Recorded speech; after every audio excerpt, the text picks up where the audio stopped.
وہ آدمی جس میں تنہائی میں اللہ کا ذکر کیا، اللہ کو یاد کرنے بیٹھ گیا، کوئی دیکھنے والا نہیں تھا، وہ تنہا تھا، حجرے میں تھا، اپنے بند کمرے میں تھا، اپنے رب کو یاد کیا۔ اللہ کی یاد کرتے کرتے اس کی آنکھوں سے آنسو ٹپکنے لگے، اس کی آنکھیں آنسوؤں کا خراج دینے لگی۔ تو میرے اور آپ کے آقا و مولا نے فرمایا کہ یہ آنسو اتنے قیمتی ہیں، ان آنسوؤں کے بدلے میں قیامت کے دن اسے عرش الہی کا سایہ نصیب ہوگا، عرش الہی کا سایہ اسے نصیب ہوگا ان آنسوؤں کے بدلے میں۔ رومی علیہ رحمہ فرماتے ہیں جہاں پانی گرتا ہے وہاں سبزہ اگتا ہے، جہاں آنسو گرتے ہیں وہاں رحمت اترتی ہے۔ تو اس لیے جو اللہ کی یاد میں رونے کا لطف ہے اور اللہ کی یاد میں آنسو بہانے کا اجر اور صلہ رکھا گیا ہے، یہ گناہوں کو دھو ڈالتا ہے، یہ اندر کی صفائی اور ستھرائی کا سبب اور ذریعہ ہے۔ میرے اور آپ کے آقا و مولا نے فرمایا راتوں کی تنہائیوں میں اٹھ کے قرآن پڑھا کرو اور قرآن پڑھتے ہوئے رویا کرو۔ پھر فرمایا فَإِن لَمْ تَبْكُوا فَتَبَاكُوا، اگر رونا نہ آئے تو رونے کی کوشش کیا کرو۔ حضرت داتا گنج بخش علی حجویری سے ایک مرید نے کہا حضرت اگر رونے کی کوشش کریں پھر بھی رونا نہ آئے، فرمایا پھر اپنے مقدر پہ رویا کرو۔ تم اتنے سنگ دل ہو گئے ہو کہ تمہاری آنکھیں آنسوں کا خراج نہیں دیتی۔ جو رونا نہیں جانتا وہ اللہ کی رحمتوں کو اور اللہ کی کرم نوازیوں کو کیسے سمیٹ پائے گا؟ بچہ روتا ہے تو ماں دودھ دیتی ہے، جب بندہ اللہ کی حضور الہاؤ زاری کرتا ہے، عجز کرتا ہے، انکساری کرتا ہے تو اللہ کی رحمتوں کو جوش آتا ہے اور اللہ تعالیٰ کی رحمتیں اس پہ برستی ہیں۔ جوانوں میں آپ سے مخاطب ہوں، اللہ کو بوڑھے کی توبہ بھی پسند ہے، اللہ کو ہر ایک شخص کی توبہ پسند ہے، لیکن یہ بات ذہن میں رکھو کہ میرے اللہ کو جوان کی توبہ بہت زیادہ پسند ہے۔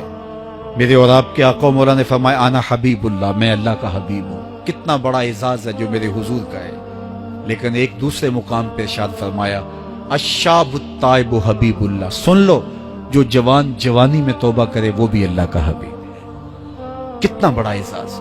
میں یہ دیکھتا ہوں کہ ہماری مجالس میں، بالخصوص آج کی اس مجلس کے اندر، مجھے جو لوگ دکھائی دے رہے ہیں وہ نوجوان ہیں۔ تو جوانی جنون کا شعبہ قرار دیا گیا ہے، شعبۃ من الجنون کہا گیا ہے، لیکن وہ جوان جس نے اپنی جوانی اللہ کی یاد میں گزاری، اللہ کے ذکر میں گزاری۔ جوانوں، عبادت کی لذت بھی جوانی میں ہے۔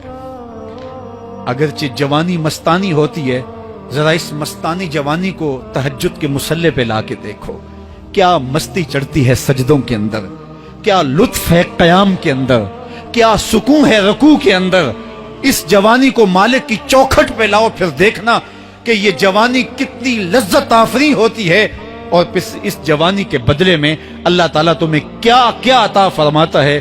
وَرَجُلٌ قَلْبُهُ مُعَلَّقٌ بِالْمَسَاجِدِ، وہ آدمی جس کا دل مسجد کے ساتھ وابستہ ہوتا ہے، اللہ کے گھر کی تعمیر، اللہ کے گھر کی تزئین، اللہ کے گھر کی صفائی ستھرائی، اللہ کے گھر کی آباد کاری، اللہ کے گھر کی حاضری، یہ اس کی زندگی کا مشغلہ ہے۔ مسجد کے ساتھ وابستہ ہے، اس کو جنون ہے اللہ کا گھر خوبصورت ہو، اس کو جنون ہے اللہ کے گھر میں رونق ہو، اس کو جنون ہے کہ اللہ کے گھر میں صفائی ستھرائی ہو، پاکیزگی ہو، لوگوں کا آنا ہو اور لوگوں کا مسجد سے ربط ہو، اور مسجد کی حفاظت اس نے اپنے ذمے لی ہوئی ہے، مسجد کے کام وہ غلاموں کی طرح کرتا ہے۔ سنو سنو، میرے حضور نے فرمایا قیامت کے دن اللہ اسے اپنے عرش کا ٹھنڈا سایہ عطا فرمائے۔